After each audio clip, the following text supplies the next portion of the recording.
తలనొప్పి అనగానే పెద్దవాళ్లలోనే వస్తుందని చాలామంది భావిస్తూ ఉంటారు. నిజానికి పిల్లల్లో కూడా తలనొప్పి వస్తుంది. అది కూడా అనేక కారణాల వల్ల అనేక రూపాల్లో రావచ్చు. పిల్లల్లో టెన్షన్ టైప్ హెడేక్స్ అనేవి సర్వసాధారణంగా కనిపిస్తుంటాయి.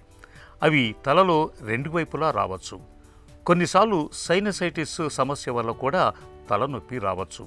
కొందరిలో తలలో ఒకే వైపు మాత్రమే తీవ్రంగా వేధించే మైగ్రేన్ కూడా కనిపిస్తుంది. ఇంకొందరిలో కొన్ని రకాల జ్వరాలు వచ్చినప్పుడు కూడా తలనొప్పి అనేది ఒక లక్షణంగా కనిపిస్తుంది. మెదడు వాపు జ్వరంలో కూడా తలనొప్పి కనిపిస్తుంది. మెదడులో నీరు చేరినప్పుడు కూడా తలనొప్పి వచ్చే అవకాశం ఉంటుంది. ఇలా ఇన్ని రకాలుగా పిల్లల్లో తలనొప్పి కనిపిస్తూ ఉంటుంది.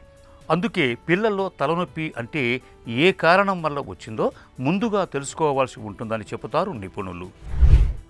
చాలా మటుకు ఏంటంటే పిల్లలకి న్యూట్రిషనల్ డెఫిషియన్సీస్ అంటే B12 డెఫిషియన్సీ కానీ, బయోటిన్ కానీ, ఇతరత్ర B12 డెఫిషియన్సీస్, అలాగే ఐరన్ ఎనీమిక్ కండిషన్స్ అంటే ఐరన్ డెఫిషియన్సీ ఎనీమియా ఉన్నప్పుడు కూడా వీళ్ళకి తలనొప్పి రావడం జరుగుతుంది. ఒక్కొక్కసారి డి విటమిన్ డెఫిషియన్సీతో కూడా పిల్లలకి తలనొప్పి రావడం జరుగుతుంటుంది. ఏదిలా ఉన్నా కానీ వీళ్ళకి ఆహార విహారంలో సరైన పద్ధతిలో వాళ్ళకి భోజనం లాంటిది పెడితే కనుక తలనొప్పిని తగ్గించడానికి అవకాశం ఉంది. ముఖ్యంగా ఏంటంటే పొద్దున్న పిల్లలు స్కూల్కి వెళ్ళేటప్పుడు భోజనం చేయకుండా వెళ్ళిపోతూ ఉంటారు. అప్పుడు కూడా వాళ్ళకి ఎనర్జీ లెవెల్స్ హైగా ఉన్నప్పుడు కొంతమంది పిల్లలకి తలనొప్పి రావడం జరుగుతుంది. కాబట్టి వీళ్ళకి పొద్దున్న తప్పనిసరిగా ఏదో ఒక ఫుడ్ అంటే వాళ్ళకి ఎక్కువ నూనెలు, అలాగే పిజ్జాస్, బర్గర్స్ వాళ్ళు అడిగినవి ఇవ్వకుండా వాళ్ళకి సాత్విక ఆహారం లాంటిది అంటే త్వరగా అరిగే ఆహార పదార్థాలు ఇస్తే కనుక బ్రెయిన్కి ఎనర్జీ త్వరగా వెళ్ళి వాళ్ళకి హెడేక్ రాకుండా అవాయిడ్ చేయొచ్చు.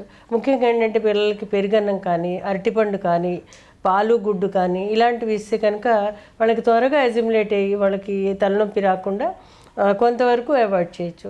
అలాగే వీళ్ళకి కొంతమంది పిల్లలకి ఎండలో వాళ్ళు ఎక్కువ ఎక్స్పోజ్ అవుతుంటారు. అప్పుడు కూడా తలనొప్పి వస్తుంటుంది. అప్పుడు కూడా వాళ్ళకి చెప్పాలి, ఎండలో ఎక్కువసేపు ఉండకూడదు మీరు అంటే తలనొప్పి తగ్గాక వాళ్ళు మామూలుగా యాక్టివిటీస్ పెట్టుకోవచ్చు. లేని పక్షంలో కనుక వాళ్ళ టీచర్లతో చెప్పి వాళ్ళకి హెడేక్ వస్తుందండి అంటే వాళ్ళు జాగ్రత్తలు తీసుకుంటారు. మరి హెడేక్ వచ్చినప్పుడు ఏ విధంగా చేయాలంటే వాళ్ళకి అప్పటికప్పుడు ఏదైనా అరటిపండు లాంటిది పెట్టడం, పెరుగన్నం లాంటిది పెట్టడం చేయాలి. ఒకవేళ స్కూల్కి ఒకవేళ వాళ్ళకి రోజు వస్తుందని తెలిసినప్పుడు బాక్స్లో వాళ్ళకి పెరుగన్నం లాంటిది, అలాగే పప్పు డైల్యూటెడ్ దాల్ లాంటిది పెట్టడం, అలాగే ఆకుకూరలు ఎక్కువ పెట్టడం లాంటివి చేస్తే కనుక వాళ్ళకి త్వరగా తగ్గడానికి అవకాశం ఉంటుంది. ఇంకొక విషయం ఏంటంటే వీళ్ళకి డ్రై ఫ్రూట్స్ లాంటివి కూడా హెల్ప్ చేస్తాయి. వాళ్ళకి ముఖ్యంగా బాదం పప్పు, అంజీరు, ఖర్జూరం ఇవన్నీ ఇస్తే కనుక వాళ్ళకి ఎనర్జీ లెవెల్స్ రీటైన్ అయ్యి వాళ్ళకి హెడేక్ తగ్గడానికి అవకాశం ఉంటుంది. మళ్ళీ ఇంకొన్ని సందర్భాల్లో ఏంటంటే పిల్లలు తల పట్టుకుని కూర్చుని ఉంటారు. అప్పుడు వాళ్ళకి ఏంటంటే మనకి ఈ పెప్పర్మెంట్ అనేది మనకు దొరుకుతుంటుంది. పెప్పర్మెంట్ ఆయిల్ అయితే పెప్పర్మెంట్ అనేది ఎసెన్షియల్ ఆయిల్స్ దొరుకుతుంటాయి. వాటిని కొంచెం ఒక క్లాత్లో పెట్టి వాళ్ళకి తలకి అద్దుతూ ఉంటే కూడా వాళ్ళకి తలనొప్పి తగ్గడానికి అవకాశం ఉంటుంది. అదేవిధంగా లెమన్ గ్రాస్ ఆయిల్ ఉంటుంది. అది కూడా వాళ్ళకి తలకి అంటే గుడ్డలో వేసి వాళ్ళకి కళ్ళ దగ్గర తల దగ్గర కొంచెం అద్దుతూ ఉంటే కూడా తగ్గుతుంది. అలాగే లావెండర్ ఆయిల్, జోజోబా ఆయిల్ ఇవన్నీ కూడా ఏంటంటే కొంచెం ఎసెన్షియల్ ఆయిల్స్ బ్రెయిన్కి ఒక విధమైన సూతింగ్ సెన్సేషన్ ఇచ్చి వాళ్ళకి ఒక ప్రశాంతత కలిగించినప్పుడు తలనొప్పి తగ్గడానికి అవకాశం ఉంటుంది. పిల్లలు తలనొప్పితో బాధపడుతున్నప్పుడు ఉపశమనం కోసం ఆయుర్వేదం తనవైన కొన్ని ప్రత్యేకమైన చికిత్సల్ని చెబుతుంది. బెల్లం, శొంఠి సమభాగాలుగా కలిపి నూరి పిల్లలకు వాసన చూపిస్తూ ఉంటే వారిలో తలనొప్పి త్వరగా తగ్గుముఖం పడుతుంది. ఒక్కోసారి ఒంట్లో నీటి శాతం తగ్గినప్పుడు కూడా పిల్లలకు తలనొప్పి వచ్చే అవకాశం ఉంటుంది. ఇలాంటప్పుడు ఒక గ్లాసు నిండా చల్లటి నీళ్లు తాగటం, ఒక గ్లాసు నిండా పాలు లేదా ఆరెంజ్ జ్యూస్ని తాగించటం వల్ల తలనొప్పి తగ్గే అవకాశం ఉంటుంది. ఇక ఒత్తిడి మూలంగా తలనొప్పి తలెత్తినప్పుడు అది తగ్గటానికి తలను, మెడ భాగాలను మృదువుగా మసాజ్ చేయటం వల్ల మంచి ఫలితం ఉంటుంది. తలనొప్పి మొదలైనప్పుడు ఉపశమనం కోసం జుట్టు కుదుళ్లకు పెప్పర్మింట్ ఆయిల్ పట్టిస్తే మంచి ఫలితం ఉంటుంది. అలాగే అల్లం టీ తాగినా ఒత్తిడి తగ్గిపోయి తలనొప్పి కూడా మాయమైపోతుంది. చాక్లెట్లు, కేఫైన్, గ్రీన్ టీ వంటివి ఒత్తిడికి గురైన మనసును ప్రశాంతంగా ఉంచుతాయి. వేడి నీటి అభ్యంగన స్నానం, తలపై చల్లటి ఐస్ ప్యాక్ పెట్టుకోవడం శరీరానికి, మనసుకు చక్కటి ఉపశమనాన్ని ఇస్తుంది. చిట్కాల విషయానికి వచ్చేసరికి వీళ్ళకి ప్రతిరోజు కూడా నస్యకర్మ ఆయుర్వేదంలో చెప్పారు. అయితే ఇది ఎలా అంటే మామూలుగా మనకి కుంకుమ పువ్వు దొరుకుతుంటుంది. అందులో పెద్ద కుంకుమ పువ్వు, చిన్న కుంకుమ పువ్వు అనేది కూడా వస్తుంది. ఇవాళ ప్యూర్ కుంకుమ పువ్వు కూడా దొరుకుతుంది. అయితే ఆ కుంకుమ పువ్వుని నెయ్యి, పంచదారలో కలిపి ఆ యొక్క రసం ఏదైతే ఉంటుందో, స్వరసం అంటాం మేము, పచ్చిది, దాన్ని ఉడకబెట్టకూడదు. ఆ రసాన్ని తీసుకొచ్చి వాళ్ళకి పడుకుని తల కొంచెం వెనక్కి వాల్చి ఒక ముక్కులో 3 డ్రాప్స్, ఒక సైడు, రెండో సైడు 3 డ్రాప్స్, లేదంటే 4-5 డ్రాప్స్ కూడా వేయచ్చు.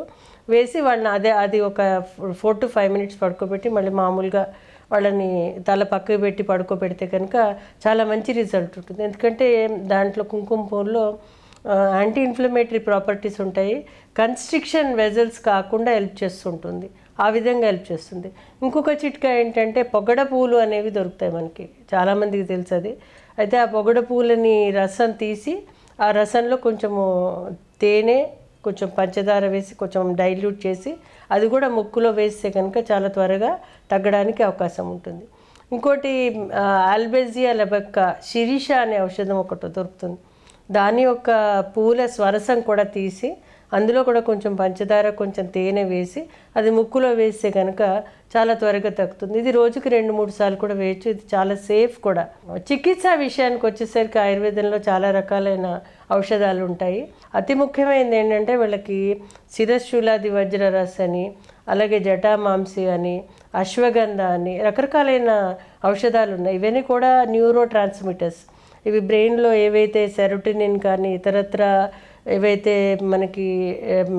ఎన్హాన్స్ చేసేవి అయితే ఉన్నాయో, అంటే ఒక్కోసారి డిప్రెసెంట్ స్టేట్లో ఉన్నప్పుడు కూడా అవి ఎలివేట్ చేయడానికి అశ్వగంధ లాంటివి సహాయపడుతుంటాయి. పిల్లలు తలనొప్పి అని చెబుతున్నప్పుడు స్కూలు తప్పించుకోవటానికో లేక ఏదో సాకు కింద చెబుతున్నాడనో కొట్టిపారేయకూడదు. కొన్ని సందర్భాల్లో అది నిజం కావచ్చు. కానీ పిల్లలు తలనొప్పి అని అదే పనిగా చెబుతున్నారంటే మాత్రం కొన్ని రకాల పరీక్షలు చేయించాలి. తలనొప్పితో పాటు తీవ్రమైన జ్వరం, వాంతులవ్వటం, మెల్లకన్నులాగా అనిపించటం, చూపులో నడకలో తేడా అనిపిస్తున్నప్పుడు ఆలస్యం చేయకుండా డాక్టర్ని సంప్రదించి తగిన పరీక్షలు చేయించాలి. సైనస్, మైగ్రేన్, మెదడువాపు జ్వరాల లాంటి కారణాల వల్ల తలనొప్పి వస్తూ ఉంటే తగిన పరీక్ష చేయించి అవసరమైన చికిత్స తీసుకోవాలి. సాధారణ తలనొప్పులు చాలా వరకు చిన్నపాటి జాగ్రత్తలతో తగ్గిపోతాయి. తలనొప్పి మరీ తీవ్రంగా ఉన్నప్పుడు మాత్రం డాక్టర్ల పర్యవేక్షణలో కొంతకాలం పాటు ఔషధాలను వాడుకుంటే మంచి ఫలితం ఉంటుంది.